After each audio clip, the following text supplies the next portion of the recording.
Speaker is Brian Walters. Brian's a Senior Counsel and former President of Liberty Victoria. He has represented climate activists who have taken direct action at coal-fired power stations, as well as representing environmentalist and community activists, recently acting for one of the plaintiffs in the Guns 20 litigation. Brian is also the Greens candidate for the seat of Melbourne in the upcoming state election.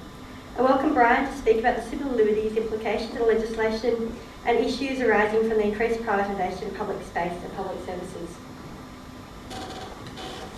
Thanks. Can you hear me if I don't use this?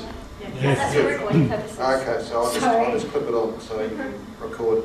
On Boxing Day 1982, with a group of friends, I found myself at the Collingwood River Bridge on the Lyell Highway in Tasmania, and we got out and blew up our rubber duckies and commenced our journey down the Collingwood to the point where it joins the Franklin River, and then we rafted over the next 10 days down the Franklin River to join the Franklin River blockade, which was then on, opposing some, I guess, electricity infrastructure which was being created for the people of Tasmania by the Tasmanian government.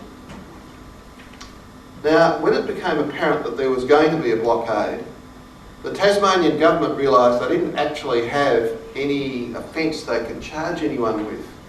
So they thought about it, and what they did was create a regulatory offence of trespass in declared hydroelectric land.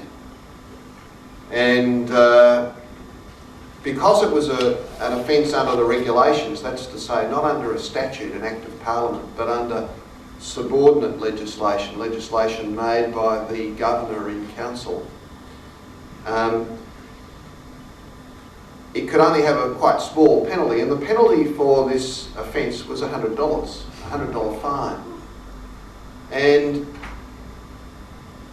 in those days, if you did not pay, if you were fined the maximum penalty, which was $100, and you didn't pay, the longest you would be held in custody to expiate your fines would be 2 days, $50 a day was the going rate back then. But as you all know, a lot of people served a lot longer than that. And the way they did it was, they got people before the Queenstown Magistrates Court. The first was a friend of mine, Bob Burton, first person arrested of the Franklin, and suddenly they dropped this bail condition on him, which was, in order to secure your attendance to come to court to answer this regulatory charge that carries a maximum penalty of $100, you need to sign this undertaking that you will not, I can't remember the exact words, but it was secrete or loiter, etc., etc. They made a song about it. And he looked at it and realised that it meant that he wasn't allowed to go within a quarter of the state, all the southwest. And so he refused to sign it. And most of the people who were arrested at the Franklin refused to sign until there were about 1,000 people who were subject to these bail conditions which they refused to sign. One of them prominently being Bob Brown, who was held for a very long time, a number of weeks, and it spent Christmas that year in jail and New Year, and of course I think on the 2nd of January 1983 was released, and the reason he was released was Norm Sanders, who had won the 7th spot in Denison at the 1982 state election, resigned to contest the Senate, and on the countback the elected representative was Bob Brown, so he went from jail into Parliament on that day. The current Minister for Corrections in Tasmania, as a matter of interest, is Nick McKinn, who I spoke with just recently, and he tells me that he went to Risdon Prison and inspected it just recently, and they have kept to this day the chalked blackboard above the cell, B. Brown, ever since. They never rubbed it off. Well, And in the end, of course, all of these charges were thrown out. No one was convicted in the Franklin. But it's illustrative of the issue that you often have in relation to protest. We do not have a recognised right of free speech in Australia. We are the only Western nation not to have it. And free speech and freedom of communication means more than just saying stuff. It also means, by your actions, communicating what you wish to convey, and particularly things of political import. And indeed, the High Court recognised that when they dealt with the Laurie Levy case. Which is the case in which, along with Longy, they were delivered at the same time. They cut down the Theophanous implied right of free speech. They said, well, he was arrested for taking game birds and said he did so as a protest. That normally would be regarded as an act of free speech, and with a free speech defence and a political free speech defence at that. And then they said, no, that's a matter for Parliament to enact, not something that we as a court can deal with.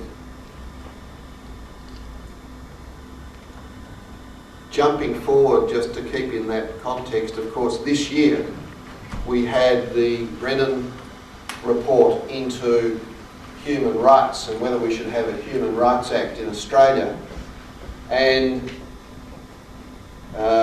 it was the most extensive public consultation in Australian history. It cost many, many millions of dollars. And there was a unanimous recommendation that there be a Human Rights Act in Australia so that we would no longer be the only Western nation not to recognise in our law the human rights which we signed up to in 1948 when we signed the Universal Declaration of Human Rights under the chairmanship, I might say, of an Australian who chaired the United Nations at the time and helped to contribute to it.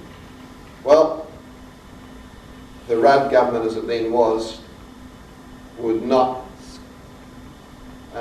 act on what was a simple, straightforward recommendation, a Human Rights Act. So we don't have one. And that's important because there isn't anything to counterweigh the kinds of offences that we're seeing. There is always a tendency in government to act against human rights because human rights are a recognition that citizens need to have power as against governments. And that's the whole point of human rights.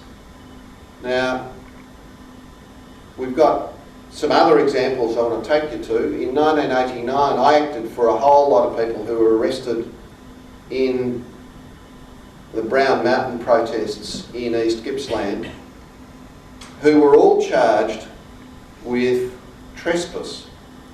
And in order to charge them with trespass, you have to actually have an occupier. And they realised that this was public land, it was Crown land where the forests were being logged, and they didn't actually have an occupier. So they put together a lease of the land to the loggers. The loggers didn't live there, all they did was go on and cut the trees down. So that was challenged in court, and the end result was, in fact, a deal was done and nobody was convicted. But there was sort of a recording of a finding without anybody being convicted or penalised. And everyone was happy with that in the end. Then we had the forest operations zones, which in the 1990s the Kennett government introduced, making it a crime to go into certain declared zones where they were logging, some of them very large. This was abolished by the incoming Bracks government, but then they've enacted pretty much the same thing under a different guise, calling it occupational health and safety. And we have these laws. Now, we've been told, well, the context has been given of the critical nature of the challenge in relation to the climate crisis. We've experienced just recently our own Prime Minister saying that if given a mandate, her government will act immediately to call together 150 unelected people to tell them whether or not it would be a good idea to act on the mandate which we have given them. And that kind of attitude underlines this kind of law. You see, it's a case of, well, we won't actually act on Hazelwood, but we will move immediately to penalise anyone who dares criticise us for our